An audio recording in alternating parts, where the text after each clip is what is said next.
আবারও কমলপুর থানার হাতে উদ্ধার বিপুল পরিমাণে গাঁজা। শুকনো গাঁজা উদ্ধার করা হয়েছে। জানা যায় একটি লরি থেকেই গাঁজা সহ গাড়ির চালককেও গ্রেফতার করা হয়।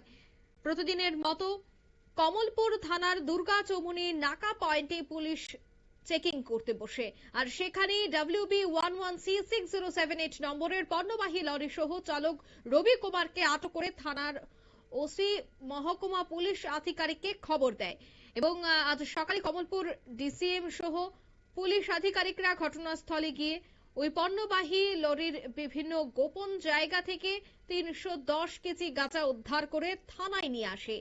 মূলত পণ্যবাহী লরি সহ চালক রবি কুমারকে কিন্তু গ্রেফতার করা হয়েছে।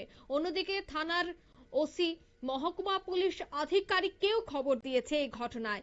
ইতিমধ্যেই রবি কুমারকে আটক করে 310 কেজি শুকনো গাঁজা উদ্ধার করা হয়েছে। চালকের বাড়ি জানা গেছে বহিরাজ্য অর্থাৎ বিহারে।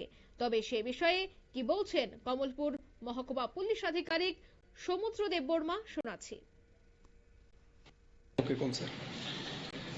আজকে ভোরবেলায় around 4 in the morning Dhalai police এবং কমলপুর সাব ডিভিশনাল পুলিশ আরেকটা আমরা অ্যাচিভমেন্ট আমাদের হয়, নেশামুক্ত ত্রিপুরার ব্যানারে আমরা আরেকটা সাফল্য পাই।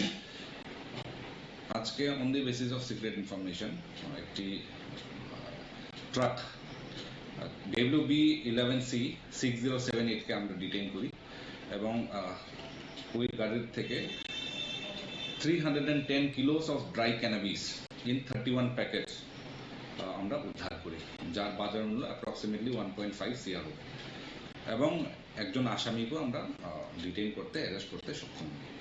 আসামির নাম হলো রবি কুমার, উনি বিহারের বাসিন্দা।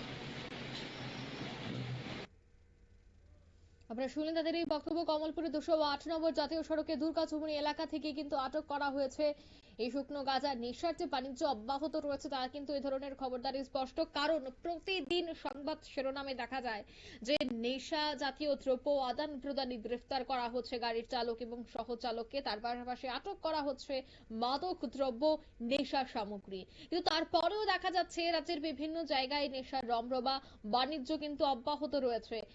এত ভাবে তল্লাশির পরেও, গ্রেফতারের পরেও কিন্তু দেখা যাচ্ছে রাজ্য থেকে বহিরাজ্য, বহিরাজ্য থেকে রাজ্যে প্রতিনিয়ত নেশা সামগ্রী আদান প্রদান হচ্ছে। তবে কিভাবে এ ধরনের নেশা সামগ্রী আদান প্রদান হচ্ছে? তবে কি শুধুমাত্র পাকড়াও করা এবং তারপর উপযুক্ত শাস্তি প্রদান করা হয় না? তার জন্যই কি আবারও এ ধরনের বাণিজ্যে লিপ্ত হয়ে পড়েন ব্যবসায়িকরা?